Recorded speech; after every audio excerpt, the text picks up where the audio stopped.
2025 कैसा रहा? अब तो साल खत्म होने वाला है। काफ़ी लोगों का ऐसा मानना है कि भाई ये साल थोड़ा डिसअपॉइंटिंग रहा, लेकिन अगर आप हमारे नज़रिए से देखें और as a fund manager it's इस बार सिल्वर को गोल्ड मेडल मिला है और गोल्ड को सिल्वर मेडल मिला है। What is your view personally और your funds view on gold and silver? 2022 when the Russia-Ukraine war happened, they froze the $350 billion worth of Russia's reserves. It's a loss of faith.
कुछ industries में experience की बहुत ज्यादा value होती है और ऐसी ही एक इंडस्ट्री है इन्वेस्टमेंट और म्यूचुअल फंड की इंडस्ट्री।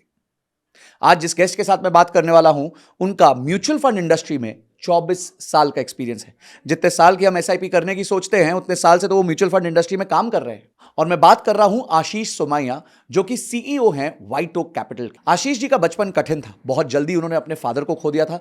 उसके बाद पढ़ाई पूरी करी और उसके बाद उन्होंने जॉब स्टार्ट किया आईसीआईसीआई प्रूडेंशियल म्यूचुअल फंड में। फिर वो शिफ्ट हुए मोतीलाल ओसवाल में, जहां पे उन्होंने मोतीलाल ओसवाल की पूरी पैसिव स्ट्रैटेजी को एक्टिव स्ट्रैटेजी में कन्वर्ट कर दिया। और 2020 में उन्होंने व्हाइट ओक कैपिटल को ज्वाइन किया, जहां पे वो आज सीईओ हैं और उन्होंने इस बिजनेस को स्क्रैच से बिल्ड करके $11 बिलियन, करीबन 90,000 करोड़ के एसेट अंडर मैनेजमेंट तक पहुंचा दिया है। तो आज के इस कॉन्वर्सेशन में हमने उनसे बहुत सारी बातें करी। सबसे पहले 2026 में गोल्ड चलेगा, सिल्वर चलेगा या फिर निफ्टी चलेगा। दूसरा हमने समझा जियोपॉलिटिकल रिस्क जो है वो कैसे प्ले आउट करेगा आगे आने वाले सालों में। क्या ट्रंप मार्केट को डंप करेगा या पंप करेगा? अगर आप 30 से 40 साल की उम्र के हैं और अभी तक आपने अपनी इन्वेस्टमेंट जर्नी चालू भी नहीं करी है, तो क्या स्टेप्स होते हैं जिससे आप अपनी जर्नी चालू कर सकते हैं? आईपीओ की बाढ़ में राइट आईपीओ को कैसे ढूंढा जाता है और किस तरीके से उसमें निवेश किया जाता है या उससे दूर रहा जाता है? थीमैटिक फंड्स जैसे कि डिफेंस, इंफ्रास्ट्रक्चर, एनर्जी, कंजम्पशन, इनमें आपको इन्वेस्ट करना भी चाहिए कि नहीं करना चाहिए, और अगर करना चाहिए तो किस बेसिस पे करना चाहिए? विकसित भारत 2047, ये जो विजन है, उस टाइम पे हमारी स्टॉक मार्केट कैसी दिखेगी, निफ्टी के लेवल्स क्या होंगे और क्या मार्केट 12% का कंपाउंडेड रिटर्न आगे भी आपको दे पाएगी या सिर्फ ये हिस्ट्री की बातें हैं? ये सारे इंपॉर्टेंट डिस्कशंस हमने आशीष जी के साथ करे हैं। तो इसलिए इस एपिसोड को पूरा एंड तक जरूर देखिएगा, अपने नोट्स बनाइएगा, क्योंकि ये एक मास्टर क्लास है कि किस तरीके से आप म्यूचुअल फंड्स में इन्वेस्ट कर सकते हैं, इकोनॉमिक्स के बारे में और हाँ, ह्यूमन बिहेवियर के बारे में उन्होंने बहुत अच्छी चीजें बताई। आगे जाने से पहले अभी तक सिर्फ 25% लोगों ने ही इस चैनल को सब्सक्राइब किया है, तो मेरी रिक्वेस्ट है कि आप इस चैनल को सब्सक्राइब जरूर करें, घंटी दबा दीजिए ताकि ऐसे ही अमेजिंग गेस्ट मैं आप तक लेके आ सकूं।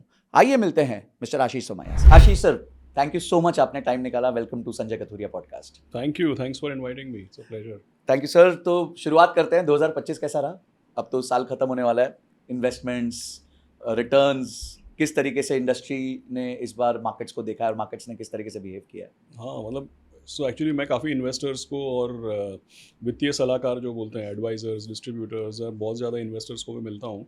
तो काफ़ी लोगों का ऐसा मानना है कि भाई ये साल थोड़ा एक तरीके से डिसअपॉइंटिंग रहा, बिकॉज पूरे साल में कुल मिला के अगर आप देखें पिछले साल से इस साल ज़ीरो रिटर्न है लगभग, राइट। और जब एक साल में रिटर्न ज़ीरो आता है तब लोगों को सब ख्याल आने लगते हैं ना कि भाई काश अपने पिछले साल गोल्ड ले लिया होता या काश अपन ने पिछले साल पैसा बैंक में रहने देते जी। तो फ्रॉम दैट पर्सपेक्टिव थोड़ा डिसअपॉइंटिंग है। लेकिन अगर आप हमारे नज़रिए से देखें as a fund management company और as a fund manager, it's a बढ़िया साल है। क्योंकि क्या होता है संजय जी, आपने देखा होगा 2023-2024 वाला जो साल आता है ना, तो मार्केट में कुछ लेबल बन जाते हैं, defence, railway, infra, PSU, small cap, तो कुछ लेबल्स चलने लगते हैं। लेकिन 2025 का साल फंड मैनेजर्स के लिए या जो स्टॉक पिकर है उसके लिए अच्छा है, क्योंकि जो स्टॉक पिकर की रियल कला है वो तो ऐसे साल में ही दिखती है ना, जब क्योंकि मार्केट में कोई ट्रेंड नहीं है। खराब से खराब सेक्टर में भी कुछ ना कुछ अच्छे स्टॉक निकल के आएंगे, और जो सेक्टर में कोई ध्यान नहीं दे रहा उसमें भी कुछ आप स्टॉक पिकअप कर लोगे। सो ये ऐसा साल है जहाँ पे अल्फा बढ़िया आ रहा है और स्टॉक पिकिंग का रिक्वायरमेंट है। जब मार्केट में अपने आप ही कुछ थीम्स चलने लगते हैं ना, तब क्या है कि भाई उस थीम में आप हैं या नहीं है, उसी से पूरा परफॉर्मेंस डिसाइड हो जाता है। बट 2025 का साल हमारे लिए बहुत बढ़िया है। तो सर इस साल में सबसे बड़ी जो प्रॉब्लम देखी गई वो थी जियो पॉलिटिकल। सबसे पहले डोनाल्ड ट्रंप आए, वो टैरिफ्स अनाउंस हुए, फिर इंडिया पाकिस्तान वॉर वाली सिचुएशन हो गई, उसके बाद आपका क्या कहते हैं इजराइल ईरान का कॉन्फ्लिक्ट हुआ, फिर वापस ये टैरिफ वाला तो मतलब एक कांस्टेंट अंडरलाइंग चल ही रहा था, कभी हाँ कभी ना, मूडी बिहेवियर है। तो क्या इन्होंने भी कंट्रीब्यूट किया है जो मार्केट्स में अनसर्टेनिटी रही है उसको लेके? सी डेफिनेटली, एंड क्या है कि मैं काफ़ी ट्रैवल करता हूँ और काफ़ी लोगों को मिलता हूँ जी, तो ये पूरे साल यही सवाल आए हैं। एंड क्या है कि एक जो पेचीदा मामला है या जो सीरियस मैटर है उसको मैं नॉन सीरियस या लाइटली नहीं बताना चाहता हूँ, बट एक पर्सपेक्टिव देता हूँ अगर आपकी इजाज़त है तो। देखिए क्या है, ये कोई भी चीज़ है ना, इसमें काफ़ी सारी चीज़ें ऐसी हैं जो नई नहीं है। जैसे मैं जब स्कूल और कॉलेज में था 1995 में वर्ल्ड ट्रेड ऑर्गेनाइजेशन बना। आप मानोगे नहीं, 25-30 साल पुराना न्यूज़पेपर भी अगर आप निकाल के देखोगे ना, तो तभी भी अमेरिका ये चाहता था कि हम जेनेटिकली मॉडिफाइड सीड्स यहाँ पे अलाउ करें। तभी भी अमेरिका चाहता था कि हम अपना एग्रीकल्चर सेक्टर ओपन कर दें, मल्टीनेशनल कंपनियां यहाँ पे काम करें, और तभी भी हम उसी को अवॉइड कर रहे हैं, राइट। तो एक कंट्री दूसरे कंट्री के ऊपर ट्रेड के लिए प्रेशर डाले, राइट। जैसे हमको IMF से पैसा चाहिए था, तो थोड़ी उन्होंने हमको ऐसे ही खैरात में पैसा दे दिया। उन्होंने बोला कि आपको सारे सेक्टर्स में प्राइवेट इन्वेस्टमेंट, और खास करके not only private investment, foreign investment आपको ओपन करना पड़ेगा। तब से इरिवर्सिबल प्रोसेस हो गया, रिटेलिंग, इंश्योरेंस, ये सब। तो फर्स्ट थिंग ये है कि इंडिया और US वो चाहे कोई भी कंट्रीज हो, geopolitics has always been a big issue, specially related to trade. Point क्या है कि अभी क्या है कि जो US के प्रेसिडेंट है ना, वो डायरेक्टली पर्सनली आपके साथ वार्तालाप कर रहे हैं आपके फोन पे, just because socially we are active. तो जब मैं स्कूल और कॉलेज में था तब वर्ल्ड ट्रेड ऑर्गेनाइजेशन में क्या हुआ और क्या निगोशिएशन हो रही थी वो किसको पता है, राइट। हम लोग MBA पढ़ते तो हमको बाद में पता है ये सब। Second thing I tell you, जैसे इंडिया और US के रिलेशनशिप्स की चर्चा हो रही है, तो आप मेरे को बताओ इंडिया और US का जो worst relationship was in 1971-1972 when we were involved in liberalization of Bangladesh. जी, right? We found us on the opposite side of US. the US, right? तब जितने खराब रिलेशनशिप्स थे, मतलब US president was Mr Richard Nixon, Henry Kissinger was secretary of state, our prime minister was Mrs Gandhi, correct. तब कितना खराब relationship था वो हमको पता है, लेकिन हमारे कॉन्शियस नॉलेज में कब आया पता है आपको? जब ये चीज़ें अखबार में छपने लग गई, क्योंकि US में ऐसा लॉ है कि भाई 40-50 साल बाद चीज़ें डीक्लासिफाई होने लगती है। तो मिस्टर निक्सन ने मिसेस गांधी के लिए कैसे अपशब्द इस्तेमाल किए, ये सब आपने अब पढ़ा अखबार में, करेक्ट। तो तब जो चीज़ें चार दीवारी के अंदर होती थी वो चार दीवारी के अंदर रहती थी, और मामला कितना पेचीदा है उसको रोज देख के आप अपना पोर्टफोलियो चेंज ना करते थे ना कर सकते थे, क्योंकि आपको पता ही नहीं हो क्या रहा है, राइट। अभी क्या है, वो चार दीवार नहीं है, अभी वो सब कांच का है। और कांच की भी क्या हो, दीवार में दरवाजे खिड़कियाँ खुले, सब खुला है, और उसकी भी जरूरत नहीं है। जो बंदा मीटिंग में बैठा है ना, वो वहीं बैठ के आपको ट्वीट कर रहा है कि तुम अगर ऐसा करोगे तो मैं ऐसा करूंगा, राइट। तो ये सब देख के क्या है कि पोर्टफोलियो आप चेंज नहीं कर सकते। मतलब आपने एक ट्वीट पढ़ के अपना पोर्टफोलियो चेंज कर दिया, समझो 2020 में किसी ने 2 करोड़ रुपए लगाया है, 2025 तक उसका 4 करोड़ हुआ होगा किसी अच्छे म्यूचुअल फंड में या इंडेक्स में। अब ऐसा कोई मैसेज देख के किसी ने 4 करोड़ का पोर्टफोलियो बेच दिया तो 2 करोड़ कैपिटल गेन आ गया, तो 28 से 30 लाख रुपया उस पर टैक्स इमीडिएटली टैक्स बन गया। फिर आपको लगा चलो भाई निकले अभी ये सब। अगले हफ्ते फिर ट्वीट आएगा कि नहीं आपके प्रधानमंत्री तो हमारे बहुत अच्छे दोस्त हैं फिर मार्केट न्यू हाई बनाएगा, फिर क्या करोगे आप? जी। सो आई थिंक इट्स काफ़ी चीज़ें इंपॉर्टेंट है, और उसका क्या निष्कर्ष निकलेगा उसमें मुझे भी इंटरेस्ट है, सबको इंटरेस्ट होना चाहिए, it is important for us. लेकिन उसका जो आंखों देखा हाल देख करके जो लोग रिएक्ट कर रहे हैं ना, वो I think unavoid, I mean it is avoidable actually if you ask me, because उससे काफ़ी नुकसान हो सकता है। वो सब चीज़ें देख करके आप फाइनेंस समझते हैं कि किसी कंपनी का जो मार्केट वैल्यू हम निकालते हैं वो आगे आने वाले समय में जो उसके फ्री कैश फ्लो से उसकी प्रेजेंट वैल्यू हम निकाल रहे हैं जी।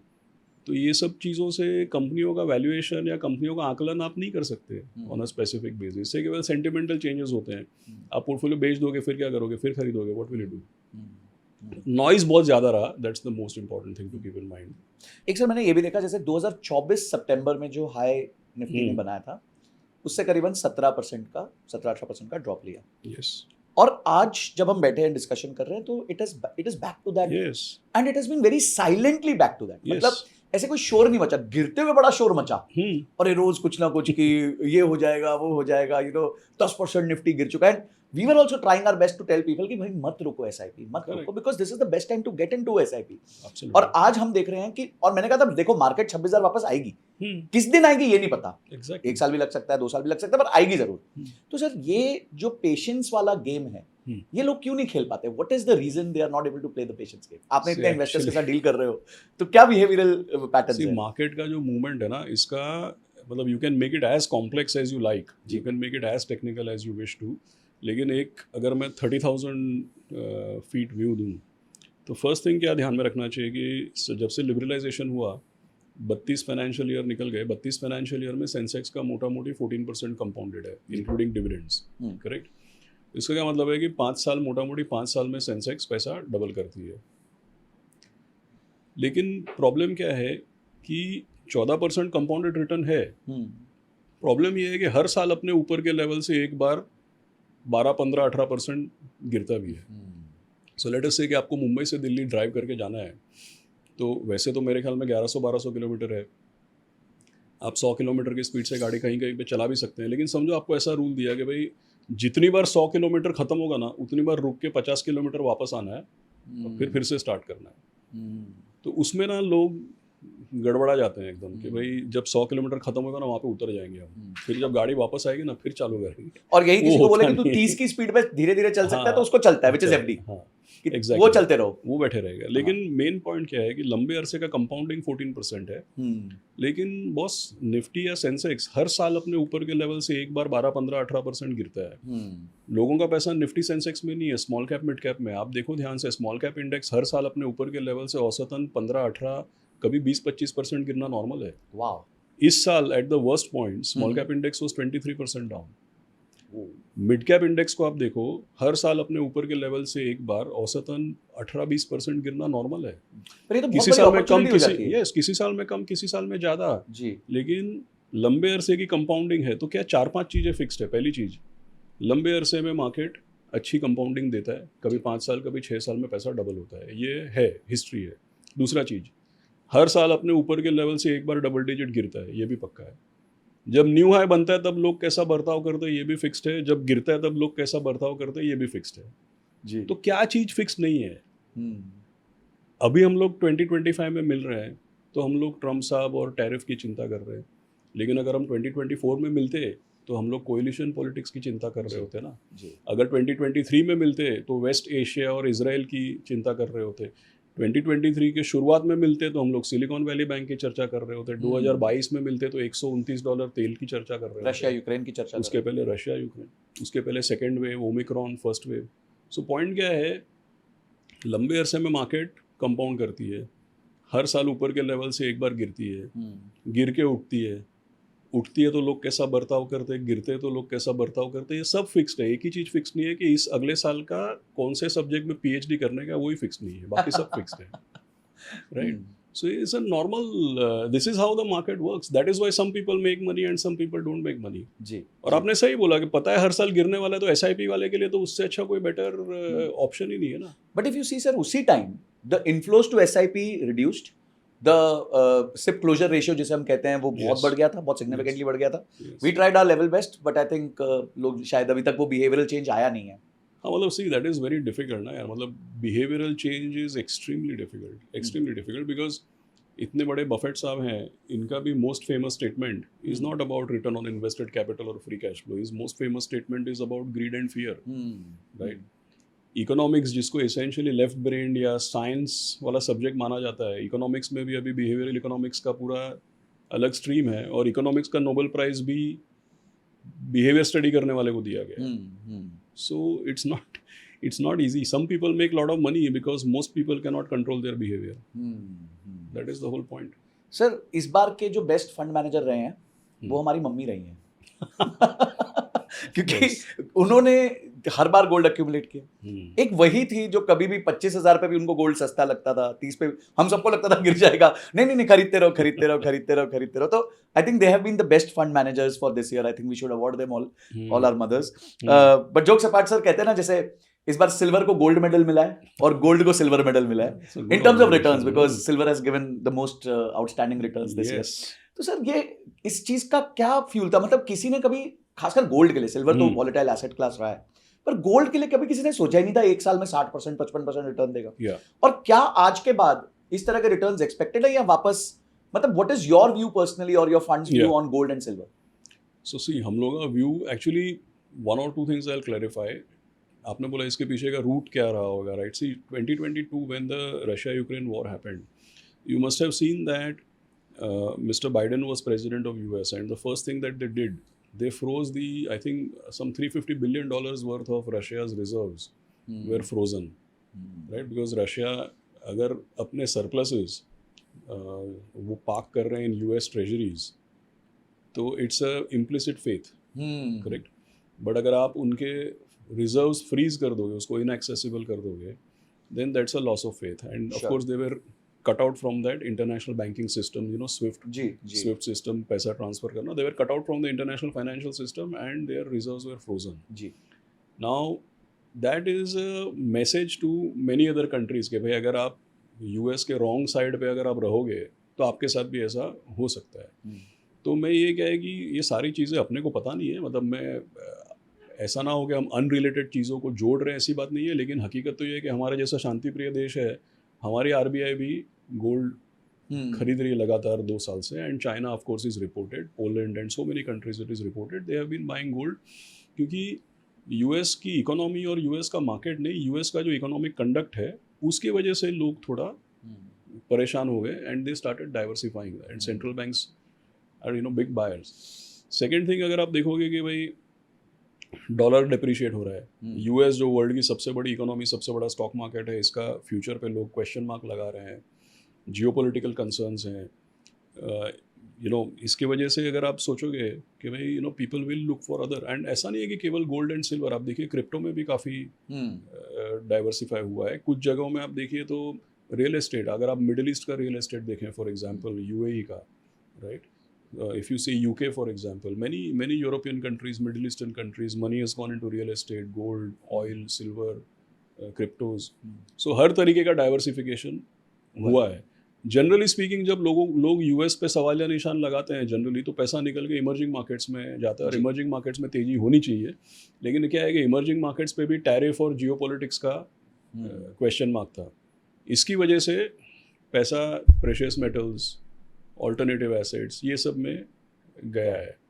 But I think going forward मुझे ऐसा लगता है कि जब तक ये लोगों को यूएस इकोनॉमिक कंडक्ट या यूएस और ये जियोपॉलिटिक्स पे जब तक लोगों को डाउट है, तब तक गोल्ड और सिल्वर सुर्खियों में रहेगा, मतलब आपको हेडलाइंस में दिखेगा।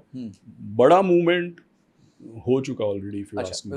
मतलब जब big party is over, but from time to time you will see you know some pluses and minuses. As a house हम लोग एक्चुअली 2023 से एडवोकेट कर रहे थे, बिकॉज ये जो चीज़ें मैं आपको बोल रहा हूँ तो हमको भी दिखती है, प्रोजेक्ट कर रहे थे। But and the second thing is that हम लोग लेकिन क्या करते हैं, हम लोग कभी ऐसे नहीं बोलते कि गोल्ड ले लो सिल्वर ले लो, we basically start creating you know multi asset allocation kind of, like we created multi asset allocation fund which had a limit of 10 to 40, at the highest point हमारा शायद gold plus silver must have been 33%, जिसका limit ही 40 था।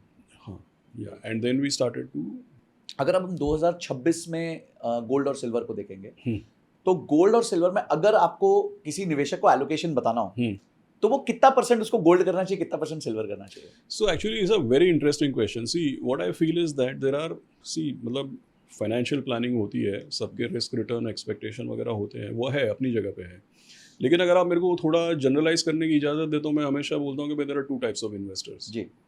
एक होते हैं equity investor और equity investor की क्या परिभाषा है कि भाई जिसको लॉन्ग टर्म में समझ में आता है कि आर्थिक व्यवस्था का इजाफा जो होता है उससे कंपनियों का मुनाफा बढ़ता है, और कंपनियों का मुनाफा बढ़ता है उससे कंपनियों का मार्केट कैप और आपकी एनएवी और शेयर के दाम चलते हैं जी। तो पहले तो somebody who is convinced about this economic और मैथमेटिकल लॉजिक।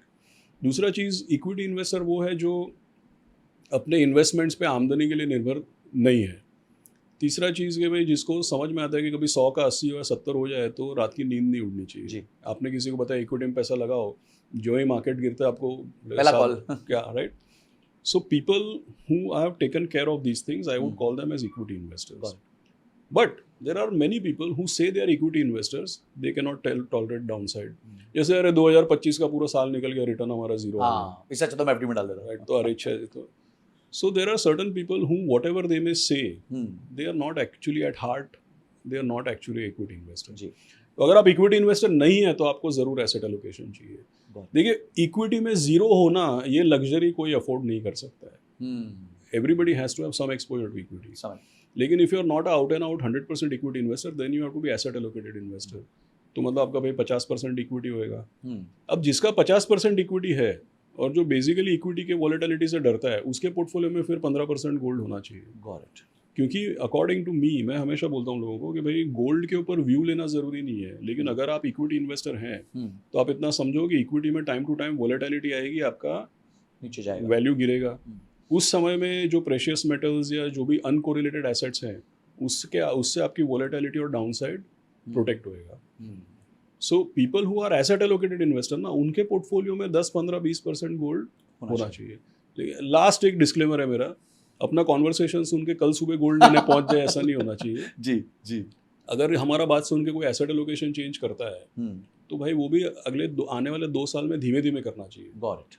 सी, अब तक आप इक्विटी में रहेंगे, फिर बोलेगा अरे मैंने संजय भाई का बात सुना, वो तो बात कर रहे थे गोल्ड लेना चाहिए, तो बोले कल सुबह नहीं भाई, धीरे धीरे। अगर ये बात सुन के कुछ आपको समझ में आया तो भी एलोकेशन चेंज करने का, अगर आपको लगता है एलोकेशन चेंज करना चाहिए तो you have to do it gradually, you can not do it tomorrow morning. अगर आज इक्विटी बेच के गोल्ड खरीदेगा ना, मैं बोलता हूँ पक्का कल गोल्ड नीचे जाएगा, इक्विटी ऊपर जाएगा। तो ऐसा इसलिए तो लोग कहते हैं सर मैंने ये शेयर खरीदा था, फिर मेरे खरीदते नीचे चला गया। तो वो बेचारे शेयर को नहीं पता ना आप आए हो। तो मर्फीज लॉ है हर जगह पे जी। Any change to allocation should be made gradually. Sir अब आते हैं आपकी थोड़ी पर्सनल लाइफ पे, and would like to know आपकी जर्नी कैसी रही है। You are CEO of White Oak Capital, you have worked with Motilal Oswal, बड़े बड़े ब्रांड्स के साथ आपने काम किया है, हजारों करोड़ रुपए, मतलब बिलियंस ऑफ डॉलर्स अगर हम लगाए तो आपने मैनेज किया है। तो आपकी जर्नी क्या रही है, एक्सपीरियंसेस क्या रहे, उसके बारे में कुछ जानना चाहेंगे। सो सी एक्चुअली जब भी मैंने ऐसा देखा है 2-3 चीज़ें जो हैं जो which I am very very suspicious और सर्कमस्पेक्ट अबाउट है।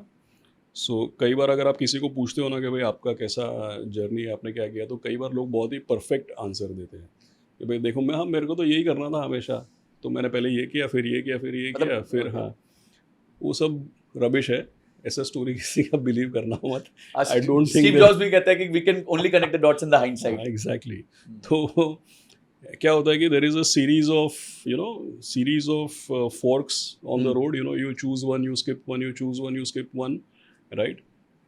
ऐसे पहुंचते पहुंचते पहुंच जाते हैं। That is one thing. And second thing is that मैंने देखा है कि भाई जितने भी लोगों का आप इंटरव्यू किसी को पूछते हैं ना कि भाई आप कैसे यहाँ पे पहुँच गए, तो लोग इंडिया में बोलते हैं कि भाई मैं तो बहुत ही मिडिल क्लास फैमिली वगैरह में था। तो मैं उनको हमेशा बोलता हूँ भाई 1970 में पूरा इंडिया ही लोअर मिडिल क्लास था। सही कह रहे हैं सर। So, सब चॉल में, 1 बेडरूम में, उसी में रहता, 2 बेडरूम तो बहुत बड़ी लग्जरी थी। हाँ, तो अपना सबका बैकग्राउंड सेम है, तो ज़्यादा ऐसा ज्ञान देने का ज़रूरत नहीं है। Basically I studied as an engineer जी, राइट? एंड मैंने जब पुणे यूनिवर्सिटी, तो जब मैंने इंजीनियरिंग किया था, इंजीनियर्स को इतना तनख्वाह देते नहीं थे। And I was dependent on my sister because my father passed away when I was a kid. So my mother and my sister had a role to play in my upbringing. So before my sister got married, she said कि भाई इसमें तुम्हारा कुछ होने नहीं वाला है। जब तक मैं फीस भर रही हूँ तब तक तुम और थोड़ा पढ़ाई कर लो।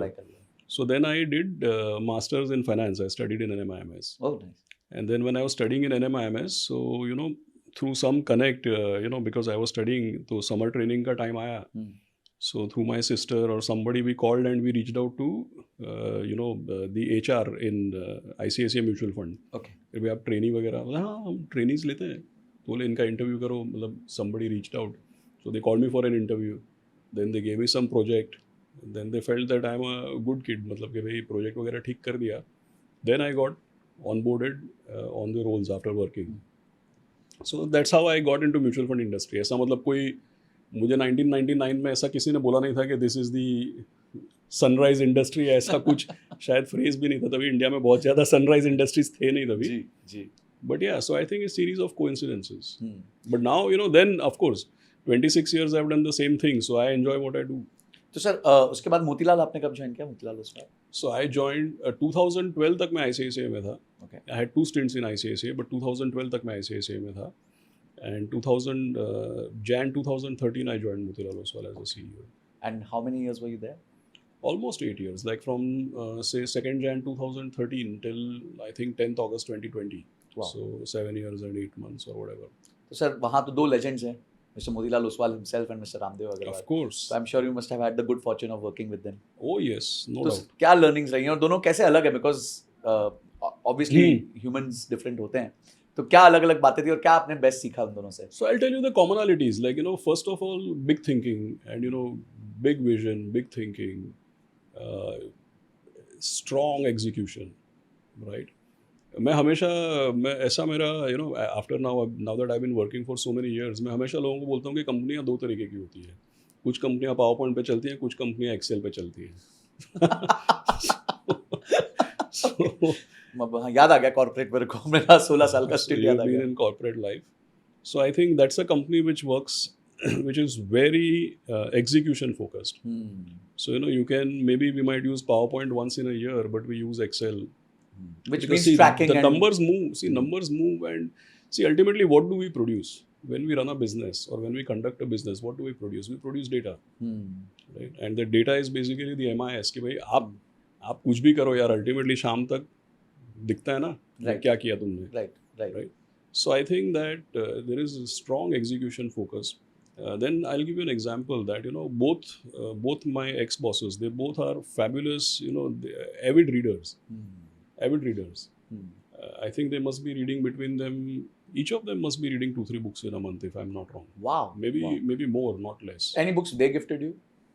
हाँ, in fact there was a book club. अभी मेरे को तो अब निकल के 5 साल हो गया, तो I'm not clued on कि है कि नहीं, but at least that time we used to run a book club. In fact, twice in our executive committee, twice I presented a book. And then somebody else would also present a book, but specifically Motilal ji once gave me a book to read which was called Ultimate Sales Machine. It is written by a gentleman called Chet Holmes. He unfortunately passed away, but Chet Holmes used to run one of the businesses for Charlie Munger, a very famous person. Then Ramdev ji once gifted me a book which is called Understanding Michael Porter. It is written by this author called Joanne Magretta. Understanding Michael Porter. Yes, Joanne Magretta is a student of Michael Porter. अच्छा. See, because क्या है कि हमने सबने B school में Michael porter की books Porter's 5 Force. yes, competitive strategy, ये सब पढ़ा हुआ है हमने. So those are like tomes. But Joanne Magretta has written a very concise book called Understanding Michael Porter, which brings out the key essence of what he stood for and what he believed. So many things. Then I've read a lot of books on focus. Like one of the best books on focus is by Al Ries. So yeah, I mean I learned a lot. I mean I've been lucky with bosses. और sir ऐसे कोई मौका जब आपका उनके साथ कोई idea level पे मतभेद हुआ हो कि आपने बोला ये पर्टिकुलर स्टॉक में इन्वेस्ट करते हैं और उन्होंने मना किया हो, आपने फिर भी गो हेड किया और रिजल्ट्स अच्छे रहे हो, और vice versa? Yeah, so see, I'll clarify one thing. See, as a CEO, basically, CEOs in asset management companies don't actually go around telling portfolio managers what to buy and what to sell. So that generally never happens, because our role is more related to compliance, governance. See, of course, every product has its benchmark, every product has its framework. So, we look at how is it performing? Is it being managed in line with the stated objectives, philosophy? So we basically ensure that all CEOs' role in fund management is more related to ensuring good execution. But not, see, because if we actually go and tell कि भाई क्या लेने का है, क्या करने का है, तो then the accountability is not there. And of course, we are not the expert of all of these things. But on an idea level, Not really. If you ask me, I think there were some interesting things. Like say for example, originally the company was only into passive funds. Correct. Then in 2013 we decided that कि भाई ये smart beta वगैरह के लिए India is थोड़ा way ahead of the curve, so we should hold on. Plus the firm's expertise was more on stock picking. So we did not scale passives because we thought कि वो smart beta और ETF के लिए we were ahead of the curve, so we did not scale it. And we built a whole active business.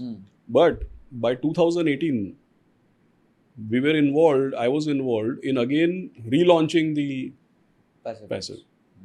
So ये जो होता है ना, जैसे strategy में not having a fixed mindset and doing it as per the needs of the customer base and doing it as per the needs of the industry and the landscape.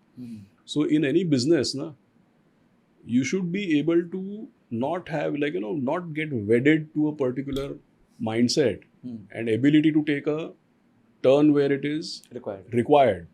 More necessary to suit the customers and the market itself, right? I think those are important junctures जब अच्छा खासा discussion debate होता है. Yes. तो sir उसके बाद आपने छोड़ा एंड यू नाउ हेड वाइटोक. तो जब आप वाइटोक आए थे तो आपने पिछले 5 साल में क्या ट्रांसफॉर्मेशन किया और देखा है उधर?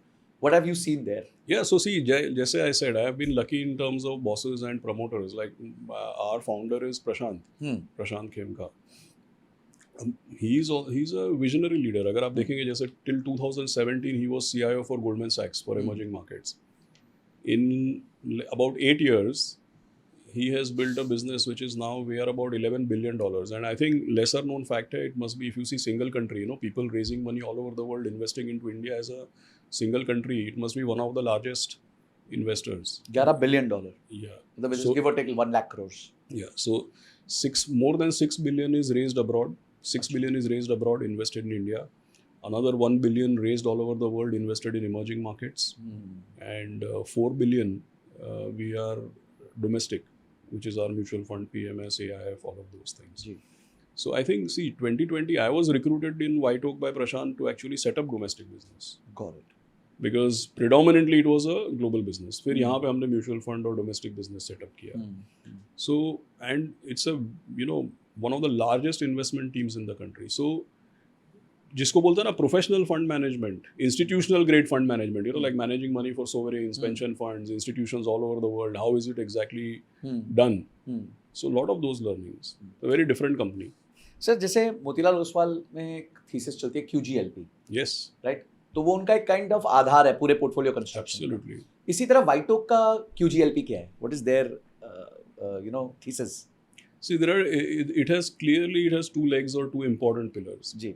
First thing I'll tell you is that it's probably the only firm or one of the rare firms which, as much as it focuses on stock picking, it focuses ज़्यादा on portfolio construction. Okay. क्योंकि संजय जी आपने एक चीज़ देखा होगा, आप mutual funds evaluate करते हैं, आपने देखा होगा कि म्यूचुअल फंड इंडस्ट्री में हर दूसरे साल बेस्ट परफॉर्मिंग फंड हाउस और फंड मैनेजर बदल जाता है. जी.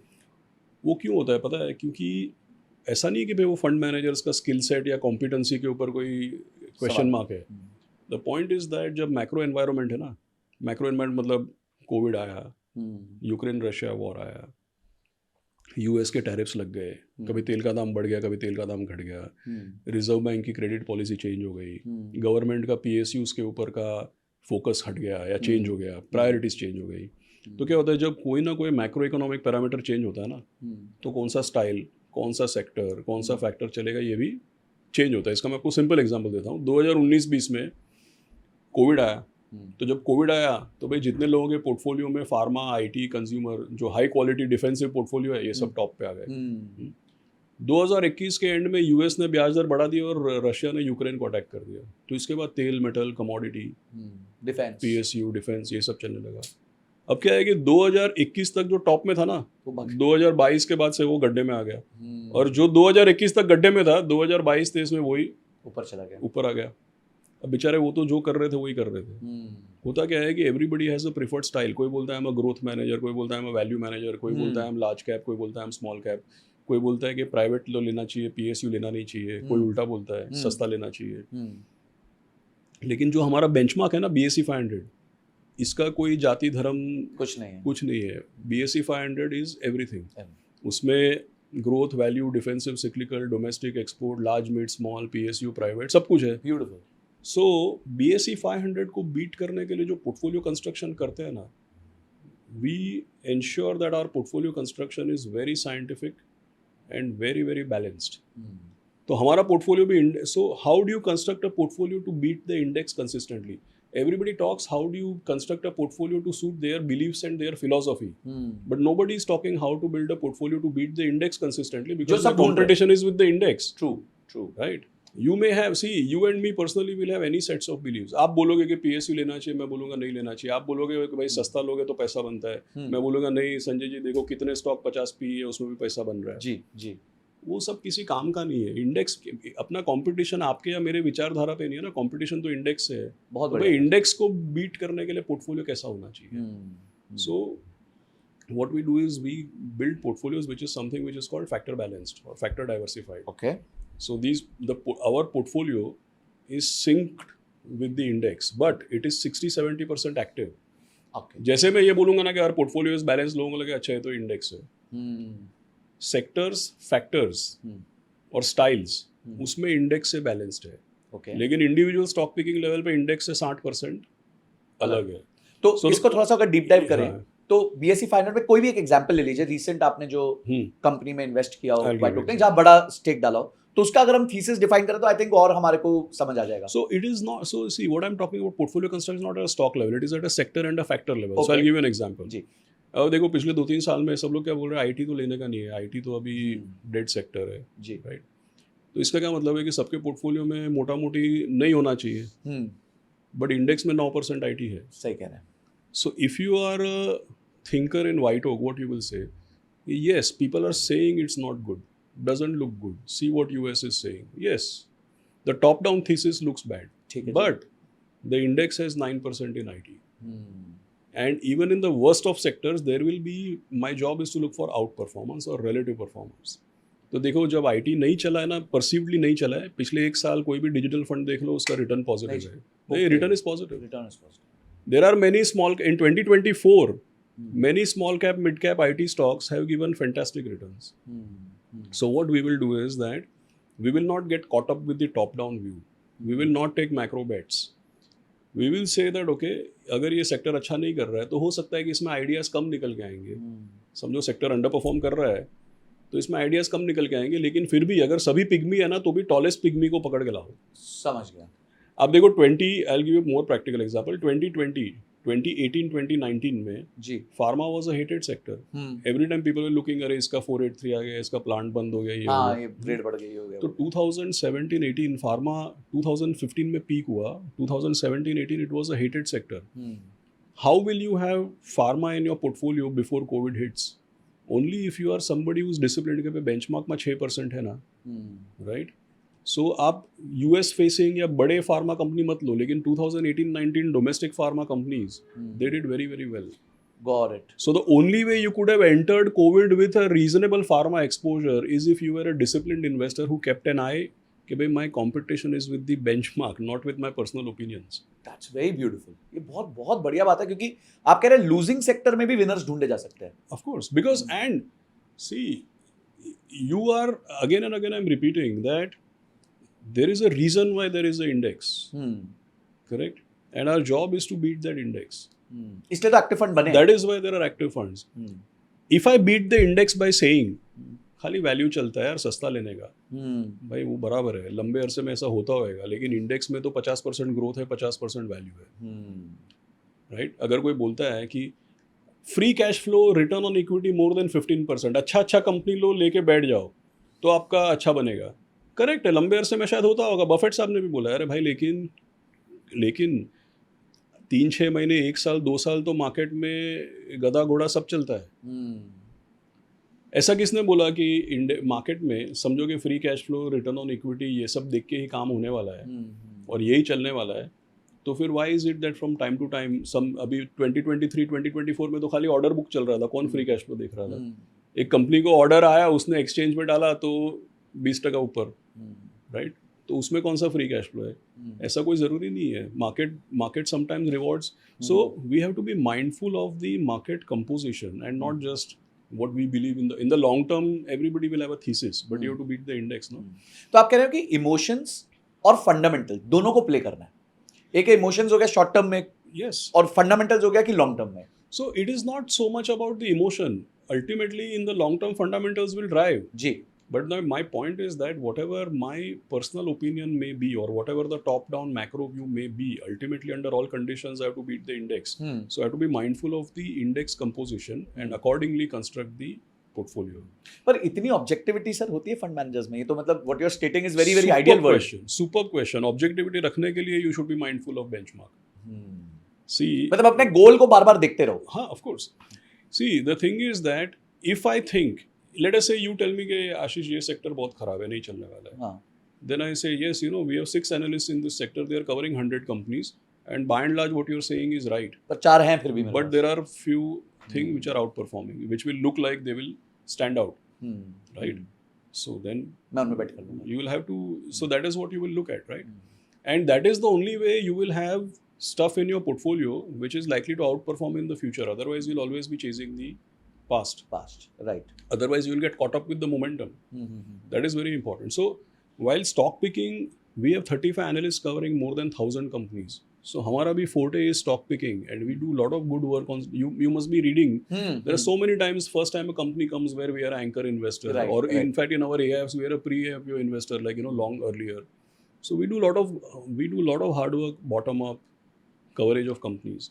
But since you asked me what is different, that's why I stressed that portfolio construction is where it is significantly different.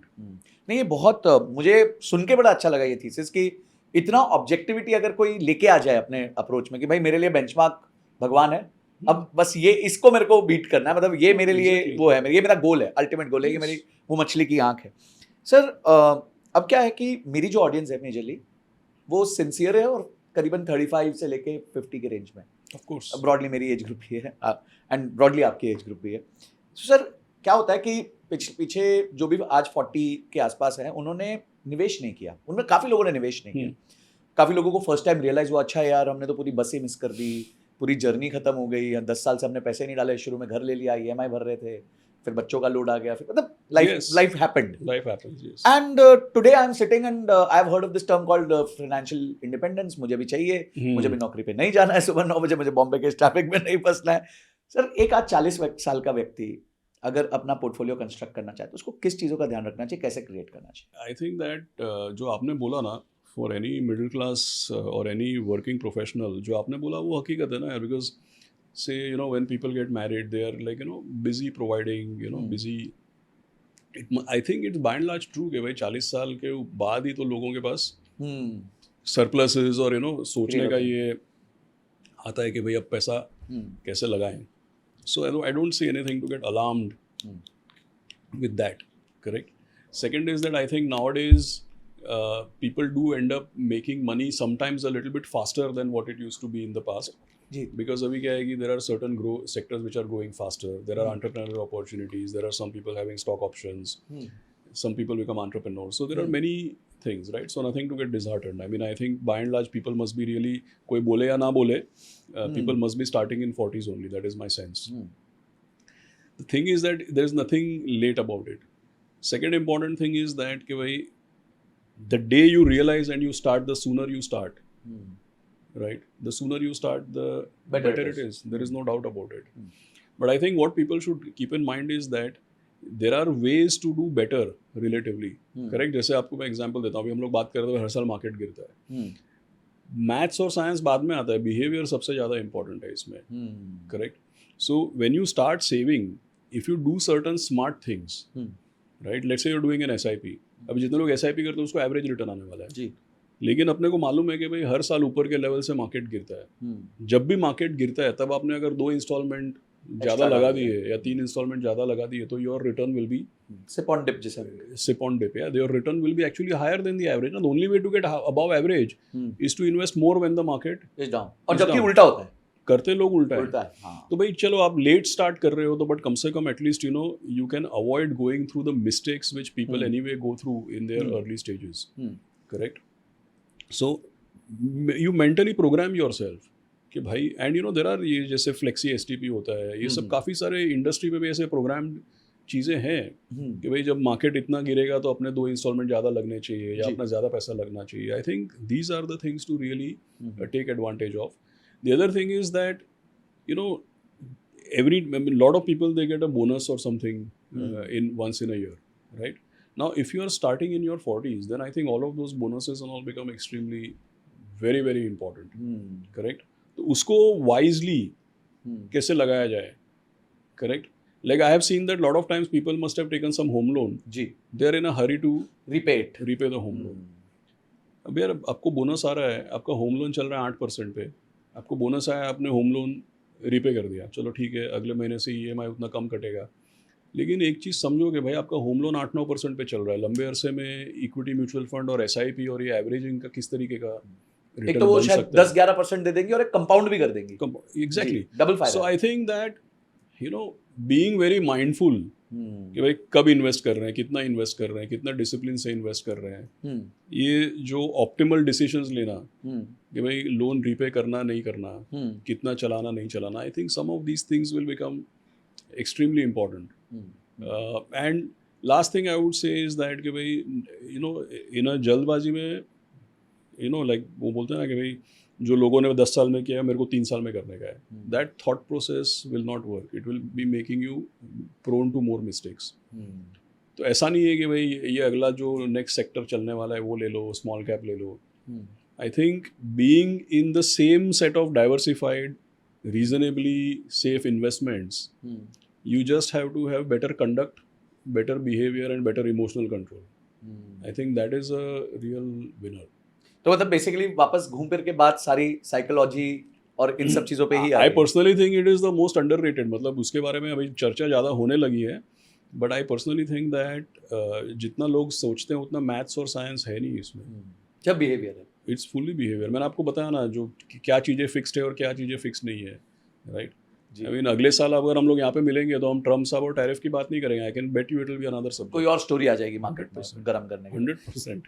Sir अभी जब आपसे मैं बात कर रहा था तो आपने बताया जैसे 2 साल पहले डिफेंस था, फिर फार्मा Yes. था, सेक्टर, और एक टर्म यूज होता है सेक्टोरल रोटेशन. और मेरा पर्सनल व्यू ये है कि एक आम निवेशक जो है वो सेक्टोरल रोटेशन नहीं कर सकता क्योंकि उसको शायद उतनी नॉलेज नहीं है. करेक्ट. मैं खुद CFA हूँ बट मैंने भी कभी अटेम्प्ट नहीं किया बिकॉज मेरे को विनेबल गेम नहीं लगता, because it has to have an entry and an exit. Of course. We can plan an entry but generally exit नहीं. दूसरा मुझे लगता है कि थीमेटिक्स में एक और प्रॉब्लम ये होती है कि पास्ट का रिटर्न्स देख के जब वो पीक आउट करता है तब हम एंटर करते हैं because then it starts showing in the top 5 funds. Absolutely. अब सर प्रॉब्लम ये है कि थीमेटिक्स बहुत ज्यादा पुश होता है एज अ प्रोडक्ट. या तो आपका इस पे व्यू क्या है कि अगर एक कोई निवेशक है उसको थीमेटिक्स लेने चाहिए, नहीं लेने चाहिए, किस सिचुएशन में लेने चाहिए, और अगर उसको फिर भी सेक्टोरल पार्टिसिपेशन करना है तो क्या बेस्ट सोल्यूशन है?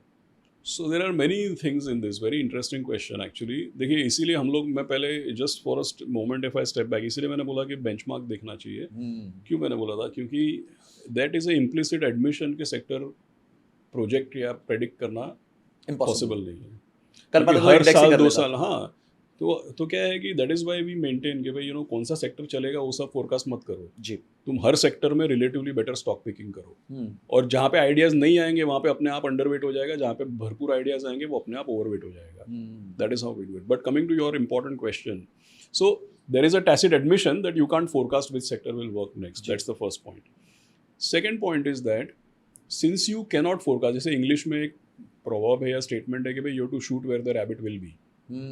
अगर खरगोश का शिकार, मतलब करना नहीं चाहिए विद ड्यू रिस्पेक्ट, नहीं करते हैं, बट इट्स अ प्रोवर्ब. अगर खरगोश का शिकार करना है तो आपको निशाना वहां पे साधना पड़ेगा जिस तरफ खरगोश जाएगा. क्योंकि अगर वो उसी जगह करोगे तो भाग चुका होगा वो. तो right. So what happens, people are perpetually shooting where the rabbit was 2 years back. That is the problem. Correct. Also in my this thing it is implicit, you cannot predict which way the rabbit will go.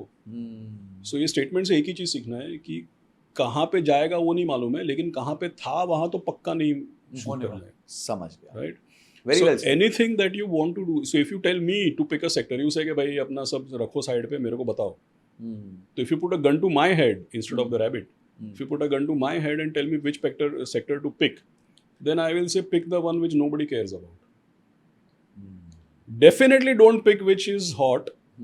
You pick the sector जिसके बारे में कोई मतलब I give an example, एक साल पहले ना समझो जिसको मार्केट के बारे में कुछ नहीं पता है, बच्चा जिसको कुछ नहीं पता वो भी आपको बोल देगा साहब आईटी तो नहीं चलेगा, ऐसा बोलते थे ना लोग. Right right. But trust me, you see the relative performance of, let's say we manage a digital fund, you see the relative performance, right? So my point is that look at a sector which nobody is looking at. First of all, not predictable, so don't bother.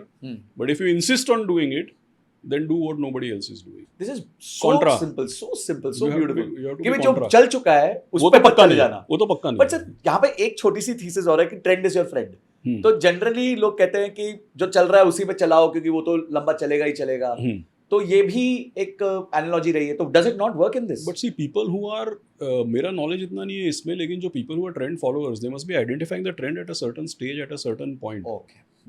And you have missed the bus. Yeah, I mean, and I agree with one of the things which you said, that unfortunately क्या होता है कि industry में भी जो products launch हो रहे हैं ना, they should be launched counter cyclically. See, I'll give you an example. We are a new asset management company. We had clean slate. We could have launched any fund. Ji. In 2024, when we were doing our fund launches, which thematic funds we did? We did banking, healthcare, and digital. We didn't do anything. Yes, आपने auto नहीं all किया. underperform. Yeah, we launched the multi-asset with gold in 2023. So my belief is, I put my money where my mouth is. My belief is you should always do counter cyclically and not be with the. एक साहब ने बहुत साल पहले एक किताब है hedge hogging, उसमें mister Madhav Dhar, he had written this and it's a common knowledge, but since I read it in his book I am quoting it. He said the best time to raise money is not the best time to invest, and the best time to invest money is not the best time to raise money. Beautiful. So that is a lesson for asset management companies basically, and for wealth managers also. Beautiful. Best time to raise money is not the best time to invest it. money, and best time to invest money is not the best time to. Yeah. Wow, wow. Sir इसी से एक best time की बात और करते हैं, और वो best time IPO. And IPO तो मेरे को लगता है कि it's like everybody is darling nowadays, you know, everybody is talking about IPO, new age IPO. और ये वो है ना, वो दिखती तो है पर मिलती नहीं है.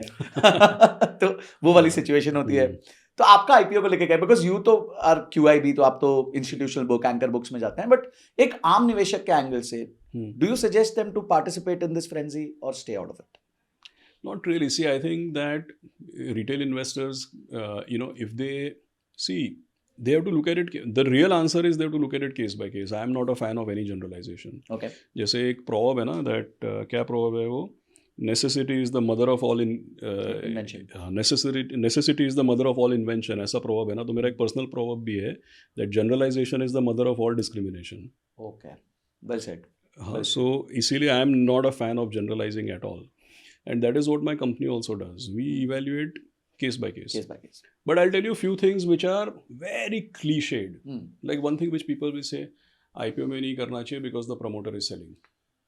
Okay. IPO में नहीं करना चाहिए because investment bankers are marketing the offer, and investment bankers will make a lot of money out of this. Point is that कि भाई ये तो सबको मालूम है, इसमें नया क्या बोला आपने? जो चीज़ सबको मालूम है उसमें कुछ स्पेशल नहीं है ना. If I tell you for the first time that do you know that when a promoter is selling the stock, he would like to get the best price for himself. तो आप बोलोगे तो इसमें इतना क्या कमाल का बात कर दिया यार, मतलब तू प्रमोटर रहेगा तो तू क्या करेगा? अपनी चीज को तो महंगा बेचने की कोशिश करूंगा इस. नहीं मतलब they see, and the point is that they deserve to get the value ना. भाई कोई 2005, 2004, 2006 में से लेके कोई अपना पूरा करियर, फैमिली सब दाव पे लगा के मतलब बिजनेस बिल्ड कर रहा है, तो किस लिए कर रहा है भाई? Now there is a point in time when he will get some reward, recognition, appreciation, right? So if it was your company, will you? So there is no special knowledge by saying that promoter will sell at a premium or whatever, and there is no special knowledge gained by saying that investment bankers will try to sell at a premium or whatever. That is obvious, right? But the whole point is that even the best of market participants, do they know that this is the fair price? ऐसा होता तो किसी company का दाम list होने के बाद ऊपर ही नहीं जाता. But why is it that some prices go up and some go down? Because market is market. Nobody is bigger than the market. There no promoter, investment banker, retail investor or QIB or mutual fund. Nobody is bigger than the बाजार market. भगवान है. Market is market. There is a reason why there is a market, right? Nobody is bigger than. So when people make such statements, I don't actually pay much heed to it. The point is that you will have to see that this company which is coming, what are the prospects? We are not buying the past. Hmm Like lot of time people say कि अरे अभी तक तो loss कर रहा है, तो भाई हम पास्ट थोड़ी खरीद रहे हैं, हम तो फ्यूचर खरीद रहे हैं ना, correct? So you have to have some hypothesis about the future. क्या ये ग्रो कर पाएगा, क्या ये कितना कैश फ्लो जनरेट करेगा, कितना मार्केट शेयर होएगा, will it be a dominant force और not, all these things we have to study. The other important point is that we may buy a position and then we will build. There's nothing that anybody does like one bullet, correct? So there are many considerations. Then I'll give you another example. In our country, by the way, I don't know how many people actually track this, but it's a well-known fact. Half the market is owned, like 37% of the market is owned by promoters, okay and 12 to 13% is with Government of India, which is also as a promoter. जी So 50% of our market is owned by promoters. So our problem is not that promoters are selling. If you have, there is no problem. But the problem is not that promoters are selling. Actually, in our country, promoters own a lot. 50, and we are one of the few countries where it says if you come for IPO, you have to dilute it by 10%, and within a reasonable time frame, dilute 25%, bring it down to 75 or lower. जी जी उसके बावजूद सबसे ज्यादा promoter hold कर रहा है और नहीं, उसके बावजूद के तो मैं और आपको एग्जांपल देता हूँ. बैंक्स वगैरह में तो अलाउड नहीं है ना बियॉन्ड अ सर्टेन लेवल. जी जी बड़े कंपनीज में तो कम होल्डिंग होएगा, बैंकों में कम होल्डिंग होएगा, तो सब कुछ करने के बाद भी 50% है. तो इसका क्या मतलब है कि there are many companies where the holding is as high right. So what does that actually tell you? They are not, promoters are not as indiscriminate as people are thinking seemingly suggesting. You can double check this, don't take my word for it, but I read it somewhere. I think Mr. Zuckerberg owns 6% of Meta. He's running it as a professional CEO, not as a promoter. Even जैसे Amazon है वो भी 12% है. Yeah. Everybody is at a very low But in percentage. India, most promoters are owning high double digits, sometimes 60, 70. My previous employer, my two bosses, I think they own 70% of the company even now. It is nearly 20 years from listing. देखिए उसमें sir एक चीज़ और है, जैसे एक किताब थी जिसमें बताया गया था कि जब आप किसी कंपनी को सिलेक्ट करते हैं स्क्रीनर्स लगा के तो उसमें प्रमोटर होल्डिंग को 51% से ज़्यादा रखिएगा, क्योंकि उसी टाइम प्रमोटर का इंटरेस्ट रहेगा, नहीं तो प्रमोटर का इंटरेस्ट नहीं रहेगा. Yeah, so I'm just, मेरा तो actually that is also a valid point, is obvious. But मेरा simple point यही है कि भाई जो चीज़ें सबको मालूम होती है ना, वो चीज़ें बार बार रिपीट करने से कोई नया इंसाइट मिलता नहीं है. And you to evaluate every company case to case. पर एक रिटेल इन्वेस्टर है सर ना, वो 600 पेज का DRH भी पढ़ सकता है, वो CNBC पे सुन लेगा, कुछ इन्फ्लुएंसर्स को सुन लेगा, कंटेंट क्रिएटर्स को सुन लेगा. अब वो पैसा भी डालता है तो 15,000 रुपए डालेगा यार, एवरेज. तो उसके बाद अगर उसको मिल भी गया और वो 100% भी लिस्टिंग गेन हो गया तो भी 15,000 रुपए बनेगा. And people are playing this game for listing gain. मतलब जो हम देख रहे हैं herd mentality, they are not saying कि this company is amazing, it's a fundamentally strong company, अभी चलो लॉस कर रही है पर अगले 10 साल में ये मेरे पैसे को 10 गुना कर देगी, looking at that business. So from that perspective, how would you want the retail investor to behave? See, if somebody is looking at a listing gain, they have to evaluate more like a special situations kind of thing कि भाई Okay. कैसा market है, क्या कैसा pricing है, किस तरीके का इशू है, कौन है पार्टिसिपेंट्स, Okay. सब्सक्राइब कितना होएगा, क्या होएगा. अगर कोई IPO लिस्टिंग गेन के लिए देख रहा है तो they have to evaluate like a special situation kind of thing. We obviously don't do it for listing gain, आप लोग तो so we will have a longer perspective. The second important thing is that मैं हमेशा ना, I personally don't believe in advising anybody. I never tell anybody ये करो ये मत करो. जी. I will just say it like this, that के if you are somebody who is an individual investor who wants to subscribe to an IPO, and if you are not going to do the whole analysis, the least you can do is to have your own sense कि भाई ये is this a good brand, is this a good company, अगर गलत भाव में भी आ गया तो does it have a future, right? All of these things you will have to see. Like see certain companies or certain businesses when they get listed, right? Like India's largest broking company. Correct. Now some of these things you know that okay, successful company, well accepted brand, market dominance, many of these things you would know. So other important thing I always tell people कि भाई अगर तुमको खुद को invest करना start करना है तो this is my suggestion. Let's say you remove my CEO hat, but you know I am from mutual fund industry. तो आप समझ सकते हैं कि wealth management, asset management, broking, depository, RTA, ये सब थोड़ा बहुत मेरे को समझ में आता होगा. थोड़ा बहुत तो राइट, हम्बल है सर. हाँ, नहीं तो आई एम जस्ट सेइंग कि समझो कि मेरे को स्टॉक मार्केट में डायरेक्ट इन्वेस्टिंग शुरू करना है, तो मेरे को कहाँ से शुरू करना चाहिए? अरे भाई तुमने जिस इंडस्ट्री में काम किया वहां से शुरू वहां करो। से शुरू कर लो। लोग क्या कर रहे हो, काम कर रहे हैं किसी आईटी कंपनी में हम्म। और बाजार में केमिकल का रैली चल रहा है तो वो केमिकल स्टॉक ले रहा है। अरे भाई तुम्हें समझ ही नहीं है उस चीज की। हाँ, मतलब at least start with something where you will have some हाँ, sense ना, you can ask some right questions to some people, true, very well said. right? So I think these things people have to keep in mind, but I would again say no, don't generalize. Don't generalization से opportunities miss हो जाती है। तो इसको हम इस तरीके से अगर कंक्लूड करें उस पॉइंट को, तो आप ये कह रहे हैं कि अगर आप स्पेशल सिचुएशन कर रहे हैं, एग्जिट लेना चाहते हैं, तो आप जो इंपॉर्टेंट चीजें हैं, जैसे कौन पार्टिसिपेट कर रहा है, मार्केट का माहौल क्या है, प्राइसिंग क्या है, वो सब देख लीजिए। Yes, पर अगर आप लॉन्ग टर्म देख रहे हैं तो बिजनेस को अंडरस्टैंड कीजिए, स्टडी Of करिए, course. So that you can stick with it for a longer time with conviction, क्योंकि आगे तो ऊपर नीचे होने ही वाला है। absolutely. And see the beauty of last thing on IPOs, I'll tell you. Ji. There are a lot of people who have bad experience of IPOs, but that is from the 90s. देखो आप एक चीज समझो, in the early 90s or 80s, when an entrepreneur started a business, there were only 2 or 3 choices: friends and family, own funds, bank, straight to IPO.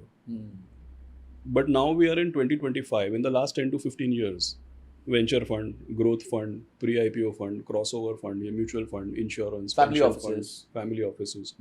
So sources of capital बढ़ गया। इसका क्या मतलब है कि अभी कोई any random, there will still be bad IPOs and there will still be good IPOs and bad promoters and good promoters. There will be all types. But we are not exactly in the 1990s. It's not the same regulation. It's not the same market participants. Please keep in mind, in last 10 years, see, in last 15 years actually, India became from a poor country to lower middle class. अभी आप देखो पिछले 10 साल में IPOs किसके आए हैं? Insurance companies, asset management companies, wealth management, broking, depository, registrars, entire capital market space. Then eating out, restaurants, food products, retailing, footwear, apparels, fashion, jewelry, diagnostics, hospitals. भाई all IPOs are coming which are related to our per capita income. जो daily use की चीजें हैं काफी हद तक। Right? Why is it? और ये सब businesses 20-20, 25-25 साल से है। तो पिछले 10 साल में क्यों लिस्ट हुआ? Because they have come off scale. Their profit and revenue has come to a scale where they can. अब ऐसे में अगर पिछले 10 साल में कोई रूल बना के बैठा होता ना कि IPO नहीं कर सकते, right? That's why I said don't generalize. Keep your ears and eyes open. We are not in 1990. Beautiful, very well put sir. Sir एक कॉमन अभी अंडरस्टैंडिंग ये चल रही है, और खासकर एक बड़ा फंड है हमारे देश में जिसका AUM 1,20,000 करोड़ है। Yes.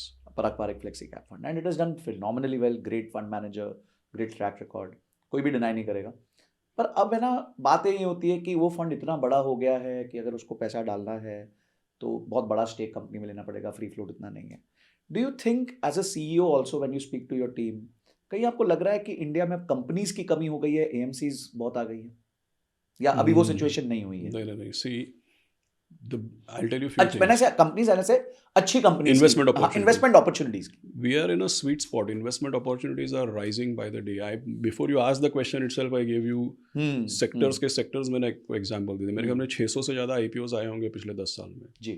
Right? Maybe more. And पिछले एक साल में शायद SME मिला था 200-250। SME तो मतलब right? So we are talking main board, but that itself, right? So there is no dearth of opportunities. In fact, opportunities are rising. And please understand, see, I'll give you a simple practical example. Do you know in 1995 in US, the stock market capitalization was 13 trillion. Okay. 13. Today, I think they must be 65 plus, right? So I think 5.5x their market cap has gone up. And from a GDP perspective also, there are 2 times. Yeah. मतलब जो GDP है उसका 2 गुना है। Yeah. So their market cap has gone up 5 to 6 times. But do you know one interesting thing? Their number of listed companies has fallen by 40%. Oh. It's a fact. In US, market cap has gone up 5 to 6 times in last 30 years. Number of listed companies has gone down by 40%. It came in the company like Accenture has made 322 acquisitions in last 10 years. अच्छा, तो वहाँ खा लिया जाता है मतलब छोटियों को। M&A होता है। हाँ। Okay, then why it is happening? Companies spend 15 to 20 years in the cradle of private equity before coming to the market, and before coming to the market, they might just get sold to someone else, right? Then buyout funds, the corpus has gone from $0 to $2 trillion, right? So क्या हुआ है US में the private market is very big, and institutions put 60% of their money in private markets. That is why the number of listed companies. So a lot of the US gyan which flows here, people are not able to compare that it's a different animal or a different ball game altogether. In India, the number of listed companies is rising, not declining. बिल्कुल सही Right? है। In US आप मेरे को बताओ Sanjay ji, US में अगर किसी एक IPO आएगा समझो, तो किस तरह की कंपनी का IPO आएगा? Generally tech. New age tech. हाँ टेक। बस इधर जूता चप्पल, wafer, potato wafer, bhujia, sev वाले का IPO आ रहा है। बिल्कुल सही कह रहे हैं Right? आप। So what is our stage of evolution? What is our per capita income? What is the size of private market? What is the level of institutional investing? We are not comparable. We are not comparable. So I think the opportunities are consistently rising. We have 35 analysts covering 1,100 companies. And the number of coverage is only rising. It is not declining. So अभी आपको वो situation नहीं दिख रही है। we are far from it. पर इसका एक और मतलब ये है कि आज जो हमारे And pass all of this with promoter holding, where I At told above you. So 50%. actually get used to it. More IPOs will come. Promoter holding will actually tend down. To go down. Yes, it will tend downwards. तो आज अगर मतलब आज एक बहुत golden opportunity है for a young guy to become an entrepreneur, build a business and then come and list it to the stock market अगर अच्छा बिजनेस बना। Yes, of course, because you are in a country, boss. India is the frontier of growth. We are the people who has the future in front of us. We are not Europe, Japan, China, or I'm saying purely in terms of demographics. Ji ji. Right? So our future is in front of us. So of course there is opportunity. I would just say that everybody should look for, देखिए क्या होता है, जो plainly on the face जो बात होती है ना, उसको ज़्यादा profoundly मत लो. Look for insights. Everybody should dig. जब कोई चीज़ बोली जाती है ना, यार ये नहीं यार, ये तो बहुत बड़ा है, फंड है, ये तो कैसा है, तो भाई वो ऑब्वियस है. लुक फॉर द इनसाइट कि व्हाट कैन डिस्प्रूव दिस. हाँ always look for what can disprove this जी। थियरी और statement. Got it got it got it. It's very important to look for insights. Very well said sir, very well said sir. इसी में मेरा अगला question आपसे है कि आपने बोला कि अभी हम लोग एक ट्रैजेक्टरी पे हैं, ग्रोथ ट्रैजेक्टरी पे। What do you see as Viksit Bharat 2047? Because that's like the tagline of the government, working very hard. Everybody's trying to align to that. आप भी कह रहे हैं. So where do you see India at the 100th year of independence, 2047? See, I think it will definitely be amongst the. It will definitely. I mean, people will have different definitions of superpower, but I will say that it will definitely be amongst the superpowers. See, because the way the world is, it looks like it's more multipolar right now, and multipolar is great for us. Right, that will help us to carve our space in the overall global framework. Second thing is that personally, if you ask me, because I'm a businessman, right, and I'm an investor, तो मैं ज़्यादातर अगर आप मेरे को पूछोगे ना, तो आने वाला 3 साल तक देखता हूँ मैं. Actually, personally, I don't look at Got it. 25 years, 30 years, and all, because I feel that I have no clue how the world would be after so many years. Right, so I don't extrapolate anything so far. I would say next 3 to 5 years is what is very, very exciting. And if you really ask me 25 years, then I would have more a general view that yes, we have a high chance of being one of the superpowers and having our space in the sun. And I can imagine that the world would want to invest and do business with India because it is the largest consumer force and the largest labor force. And I don't see much getting derailed in this. Matlab, something can be sooner or faster. So that is my broad brush for you. But personally, if you ask me, I generally, when it is a business or when it is myself, I don't go beyond next 2-3 years. It's not for short-sightedness. It's only for keeping things more realistic. कि भाई मैं क्या कर सकता हूँ? What can I implement? What can I do? And for that, a realistic time frame is very important. Because if all of us are going to shoot for the moon, I don't think it works. Sir historically ये बताया गया है कि Nifty ने 12% का return दिया है. अब अगर मैं इसी को एक्स्ट्रापोलेट करूँ और अगेन 2047 कोई 20 साल की एसआईपी कर रहा है आज से लेके, तो अप्रोक्सीमेटली 2047 तक वो पहुंच जाएगा. अगर 12% निफ्टी को फिर से देना है आज से, तो it has to double 4 times in next 20 to 25 years. तो यानी 16 गुना उसको बढ़ना है. तो आज से अगर मैं 25,000 से मल्टीप्लाई कर देता हूँ 16 को, तो 4 लाख का नंबर है. तो do you see that number 4 lakh का? See, that is actually, there are multiple ways to do it. आपने proper compounding किया, but there are many ways in which it can be done, and I think it is doable. Ji. So what happens is that people typically, if you see what people would do is that, और जो हमारे previous chief economic advisor थे, उन्होंने इसके ऊपर book भी लिखे ना, India at 2050. So he has done good calculations in that. But the interesting part is that, say for example, you can compute how the GDP would, like, today we are $4 trillion. So at a certain rate, where we will reach by say 2050, what will the level of rupee to dollar be at that time. be at that point in time? So how much will the GDP be in trillion dollars, right? So, and within that, like say right now, corporate profit as a percentage of GDP is 5%. Our historical high of corporate profit to GDP has been nearly 7.5%. Oh.